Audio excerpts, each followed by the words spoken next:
आज का नाम लेसन का नाम क्या है? मैं सिनेमा हूँ। सिनेमा का पितामह कौन है? दादा साहेब फाल्के। सिनेमा में कौन कौन रहते? निर्देशक और निर्माता। डायरेक्टर और सब लोग भी रहते। और चित्र में क्या दिखाई दे रहा है? ये बच्चों अध्यापकों और प्रधान अध्यापकों। बच्चों क्या कर रहे इधर? एक बच्चे नाटक कर रहे हैं और एक बच्चे स्पीच दिए और पूरा लोग उसके बाद देख रहे हैं। अच्छे प्यारे बच्चों नमस्ते, कैसे हो? ప్రియమైన పిల్లలు నమస్కారము, మీరు ఎలా ఉన్నారు అని అడుగుతున్నారు. ముజే నహీ పచానా కోయి బాత్ నహీ, నాకు ఏమి అర్థం కావట్లేదు, ఏం మాట్లాడాలో అర్థం కావట్లేదు అని చెప్తున్నారు. ప్రొజెక్టర్ से मैं चलता हूँ, पर्दे पर मैं दिखता हूँ, मनोरंजन सबका करता हूँ, जल्दी बताओ कौन हूँ मैं. నేను ప్రొజెక్టర్ లో నడుస్తాను, పర్దే పర్ మే దిక్తా హూ, పర్దా నుంచి అడ్డుగా పర్దా లోపల నుంచి నేను కనపడతాను. మనోరంజన్ సబ్కా కర్తా హూ, అందరినీ ఆహ్లాదపరుస్తాను, ఎంటర్టైన్మెంట్ చేస్తాను అని అంటుంది. జల్దీ బతావో కౌన్ హూ మై, తొందరగా చెప్పండి నేను ఎవరిని అని అడుగుతున్నది. ఎవరు అడుగుతున్నారు? సినిమా సినిమా ఏంటిది? సినిమా. శబాష్, తుమ్నే సహీ బతాయా, వెరీ గుడ్, మీరు మంచిగా కరెక్ట్గా చెప్పారు అని చెప్తుంది. मैं सिनेमा हूँ, तुम सभी को मुझे देखना अच्छा लगता है, मुझे भी तुमसे मुलाकात करना अच्छा लगता है. నాకు మిమ్మల్ని చూడడం చాలా సంతోషంగా ఉంది, మీకు కూడా నన్ను చూడడం ఎంతో సంతోషంగా ఉంటుంది, ఆహ్లాదకరంగా కూడా ఉంటుంది అని చెప్తున్నది. छुट्टी के समय में मुझे देखने के लिए उत्सुक रहते हो ना, मुझे भी तुम्हें आनंदित करना अच्छा लगता है. మీరు సెలవులు వచ్చినప్పుడల్లా నన్ను చూస్తూ ఎంతో సంతోషపడుతూ ఎంతో ఉత్సాహంగా ఉంటారు. నాకు కూడా మిమ్మల్ని ఉత్సాహంగా ఉంచడము, మిమ్మల్ని ఎంటర్టైన్మెంట్ చేయడం నాకు కూడా ఎంతో సంతోషంగా ఉంటుందని చెప్తుంది. ఎవరు చెప్తున్నారు? सिनेमा. सिनेमा. मेरा जन्म विदेश में हुआ किंतु भारत में मुझे लाने का श्रेय मेरे पितामह दादा साहेब फाल्के को जाता है. సినిమాని సృష్టించింది ఎవరు? విదేశీయులు అన్నమాట. విదేశీయులు ఎవరు సినిమాని సృష్టించింది? విదేశీయులు.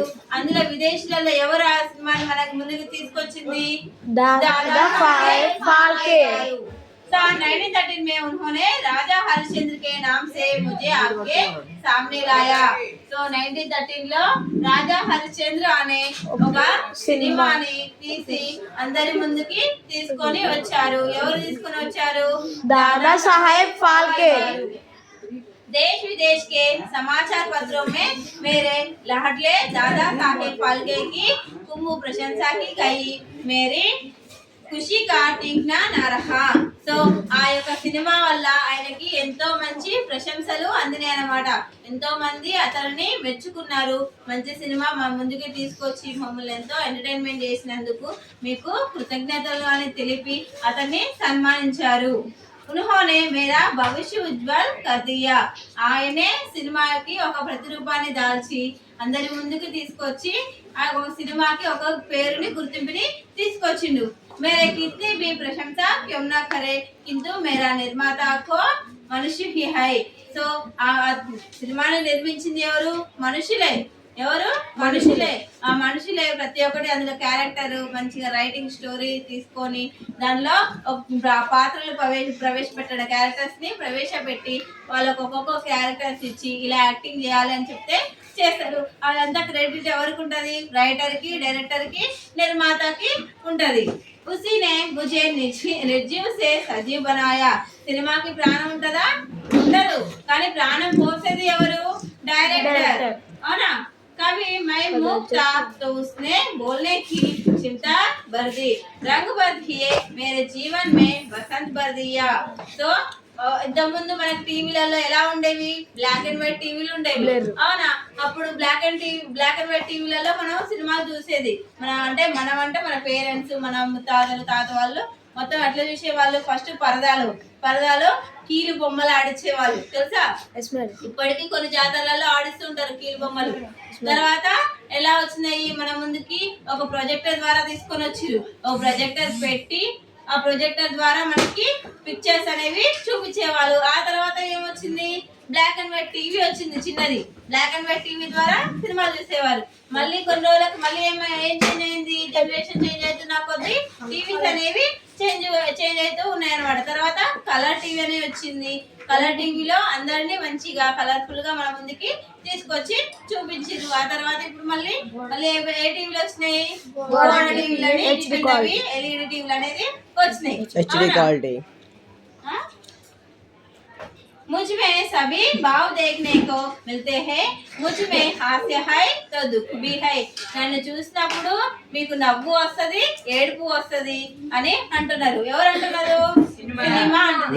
मुझे में कल्पना है तो प्रेरणा भी है किंतु मुझे बनाने में कई लोगों का योगदान होता है. నాలో ప్రేరణ ఉంది, ఇంకా ఇంకేముందంట, కల్పన కూడా ఉంది అంట. కల్పన అంటే ప్రతి ఒక్కటి మనకి కల్పించి చూపించడం, ప్రేరణ అంటే దాని నుంచి మనం నేర్చుకునే కొన్ని మెసేజెస్, అవన్నీ కూడా మనకు ఎవరు చూపిస్తున్నారు, అందులో డైరెక్టర్ అండ్ నిర్మాత ప్రవేశపెట్టే క్యారెక్టర్స్ వాళ్ళు అందులో యాక్ట్ చేసి ప్రతి ఒక్కటి మనకి మన దగ్గరికి వచ్చేలాగా, మన మనసులను హత్తుకునేలాగా వాళ్ళు యాక్ట్ చేసి చూపిస్తున్నందుకు యాక్టర్స్ కి మనం ఏం చేయాలి, ఎంతో కృతజ్ఞత తెలిపి ఉండాలి. ఎందుకంటే అందులో మంచి ఉంటది, చెడు ఉంటది. సినిమాస్ ద్వారా కొన్ని మంచి మెసేజెస్ కూడా వస్తాయి, అవునా. నెక్స్ట్, कहानीकार एक अच्छी कहानी लिखता है, నిర్మాత उस कहानी को खरीदता है. कहानीकार రైటర్ ఒక మంచి స్టోరీ అనేది రాస్తారు, నిర్మాత దానికి మంచిగా నిర్మించడానికి దాని యొక్క ప్రయత్నాలు తను చేస్తాడు. నిర్మాత मुझे बनने से लेकर सिनेमाघरों तक पहुंचाने वाला महत्वपूर्ण व्यक्ति है. సో నిర్మాత తన యొక్క శ్రేయశక్తుల అన్ని ఉపయోగించి ఏం చేస్తాడు, ఆ సినిమాని ఎలా తీయాలి, ఎవరెవరిని క్యారెక్టర్స్ గా ఎంపిక చేసుకోవాలి, ఏమేమి మొత్తం సెట్ అంతా ఎలా ఉండాలి.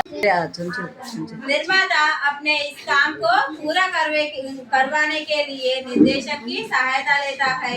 वास्तव में मेरा केंद्र बिंदु तो निर्देशक की है, वह मेरे निर्माण से जुड़े. సో నిర్మాత ప్రొడ్యూసర్ సినిమాని తీయాలి అంటే ఎవరు సహాయం తీసుకుంటాడు, డైరెక్టర్ సహాయం తీసుకుంటాడు. డైరెక్ట్ చేస్తేనే కదా అన్ని మూవీస్ తరచుగా వచ్చేది, అవునా. సినిమా తీయాలి అంటే ఎవరెవరు ఉండాలి, सभी लोगों जैसे नायक, नायिका, पात्र, संगीत निर्देशक, कथाकार, संवाद लेकर, कैमरामैन आदि को एक सूत्र में बांध कर मुझे साकार रूप देता है. సినిమా తీయాలంటే ఎవరు ఉండాలి, నిర్మాత, నిర్దేశక్, నాయక్, నాయిక, పాత్ర, సంగీత్ నిర్దేశక్, కథాకర్, సంవాద లేఖక్, కెమెరామెన్. ఎవరు ఉండాలి, director, producer, hero, heroines and సంగీత్ మ్యూజిక్ డైరెక్టర్. నెక్స్ట్ కథాకర్, రైటర్, సంవాద లేఖక్ అంటే ఎవరు, మనకి అందులో అన్ని వాళ్ళకి చెప్పి చేయించేవారు. కెమెరామెన్, అవన్నీ రావాలంటే మెయిన్ ఎవరు ఉండాలి, కెమెరామెన్ ఉండాలి. వాళ్ళు చేసే యాక్టింగ్ మొత్తం తీయాలి అంటే ఎవరు ఉండాలి, ఖచ్చితంగా కెమెరామెన్ అనేది ఉండాలి. సో వాళ్ళందరినీ ఒక దగ్గరికి తీసుకొచ్చి వాళ్ళందరూ కలిసి చేస్తేనే మనకి సినిమా అనేది మన ముందుకి తయారై వస్తుంది. వాళ్ళు ఎంతో కష్టపడి సంవత్సరాలు కష్టపడి మనకి సినిమా అనేది తీసి మన ముందుకు తీసుకొచ్చి ఒక 3 గంటలలో వాళ్ళ కష్టాన్ని మనకి చూపిస్తారు, అవునా. ఆ 3 గంటల సినిమాని మనము చూసి ఎంతో సంతోషపడతాం, అవునా. సో मुझे बांधने में हजारों लोगों की मेहनत जुड़ी होते हैं. నన్ను తీయడానికి ఎంతో వేల మంది కష్టపడి నా ముందుకి వస్తారు. मुझे से उनकी जीविका चलती है, उनकी मेहनत पर ही मेरा भविष्य निर्भर करता है. సో వాళ్ళు నన్ను కష్టపడి నిర్మించడం వల్ల వాళ్ళకి ఒక సదుపాయం అనేది దొరుకుతుంది, అంటే వాళ్ళకి ఒక ఉద్యోగం అనేది కల్పిస్తున్నా నేను. నాకు కూడా వాళ్ళు ఎంతో కృషి చేసి నన్ను మీ ముందుకి తీసుకురావడానికి వాళ్ళు నానా రకాల ప్రయత్నాలు చేస్తున్నారు, నా భవిష్యత్తు నిర్మించడానికని చెప్తుంది. ఎవరు చెప్తున్నారు, సినిమా చెప్తుంది. బచ్చో మేరీ ఏక్ హీ ఇచ్చా హై వహై సబ్కో ఖుషి దేఖ్నా. సో నాకు ఒక ప్రేరణ అనేది ఉంది, నాకు ఒక ఏముంది కోరిక అనేది ఉన్నది. మీ అందరి యొక్క సంతోషాన్ని చూడడం నా యొక్క కోరిక అని చెప్తుంది. ఎవరు చెప్తున్నారు? సినిమా. సినిమా చెప్తుంది. దునియా మే అచ్చాయి और बुराई दोनों भी है. మనకు ఉన్న మన చుట్టుపక్కల ఉన్న దేశంలో కానీ మన ప్రపంచంలో కానీ లేకపోతే మన చుట్టుపక్కల ఉన్న వాళ్ళు కానీ మన తోటి స్నేహితులు కానీ బంధుమిత్రులు కానీ ఎవరైనా ఏమున్నారంట మంచి వాళ్ళు ఉన్నారు, చెడ్డ వాళ్ళు కూడా ఉన్నారు. ఉసి తరహ మేరే అచ్చే और बुरे दोनों रूप है. అలాగే నా సినిమాలో కూడా మంచి మరియు చెడు కూడా ఉన్నది అని చెప్తున్నది. మేరా నివేదన హై కి మేరీ అచ్చాయి కో స్వీకర్ కరో. నా యొక్క ఏంటిది నా యొక్క ప్రోద్బలం అంటే ఏంటిది నా యొక్క మిమ్మల్ని రిక్వెస్ట్ చేస్తున్నాను నా సినిమాని మీరు అందులో ఉన్న మంచిని మాత్రమే తీసుకోండి, చెడుని వదిలేసేయండి. మన చుట్టుపక్కల మనతో ఉన్న వాళ్ళే మంచిగా ఉండనప్పుడు నేను మాత్రం మంచిగా ఉండడానికి ట్రై చేస్తున్నాను. సో మంచిగా ఉన్నదాన్ని నన్ను స్వీకరించి చెడుగా ఉన్నదాన్ని వదిలేయండి, చెడుని ఎప్పుడు కూడా మీరు స్వీకరించకండి అని చెప్తుంది. ఎవరు చెప్తున్నారు? సినిమా చెప్తుంది. आजकल कुछ लोग मेरा పైరేటెడ్ చోరీకి हुई फिल्म रूप दिखा रहे हैं. సో ఇప్పుడు ఏం చేస్తున్నారు? కొంతమంది సినిమాని దొంగిలించి ఏం చేస్తున్నారు? వేరే పైరేటెడ్ మూవీస్ అంటే దొంగిలించి వేరే యాప్ల ద్వారా మనకి అందిస్తున్నారు. సో అలా చూడకండి. ముజే సినిమా ఘర్ మే హీ దేఖో. నన్ను ఏమైనా సినిమా హాల్లోనే వెళ్ళి చూడండి. ఎందుకంటే వాళ్ళు ఎన్నో సంవత్సరాలు కష్టపడి మన కోసం సినిమా అనేది తీస్తురు, అవునా కదా?